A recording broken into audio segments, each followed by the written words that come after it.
Church నుంచి Christmas కు సంబంధించిన మరిన్ని డీటెయిల్స్ ను మా ప్రతినిధి మల్లికార్జున అందిస్తారు. మల్లికార్జున, చెప్పండి, ప్రెజెంట్ అక్కడ క్రిస్మస్ వేడుకలు ఎలా జరుగుతున్నాయి, ఇక విశ్వాసులు ఎంతమంది వచ్చారు, అక్కడ అప్డేట్స్ ఏంటి?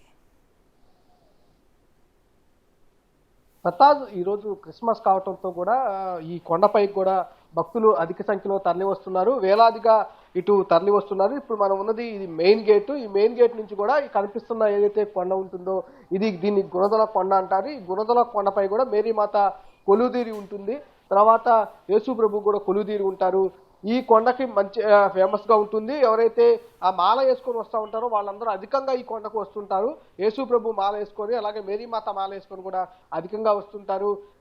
ఈ రోజు క్రిస్మస్ కావడంతో ఇంకా అధికంగా పెరిగే అవకాశం కనిపిస్తుంది. ఉదయం 4 గంటల నుంచి 5 గంటల నుంచి కూడా మేరీమాత దర్శనానికి కూడా వెళ్తున్న పరిస్థితి చూడవచ్చు. అయితే ఈ రోజు క్రిస్మస్ కావడంతో నిన్న రోజే ప్రార్థనలు అన్నిటికి కూడా ఏర్పాటు చేశారు. గత నెల రోజుల నుంచి కూడా సెమీ క్రిస్మస్ వేడుకలను నిర్వహిస్తూ వస్తూ ఉంటారు. ఈ రోజు మెయిన్ క్రిస్మస్ కాబట్టి ఈ రోజు ఇంకా అధికంగా కూడా భక్తులు చర్చిల్లో పాల్గొంటూ ఉంటారు, ప్రార్థనలు చేసుకుంటూ ఉంటారు.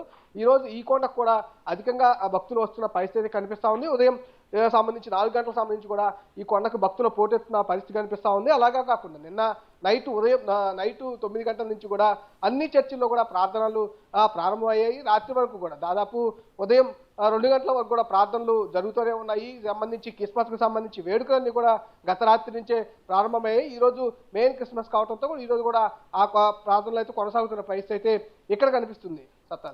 Right, thank you Mallikarjuna.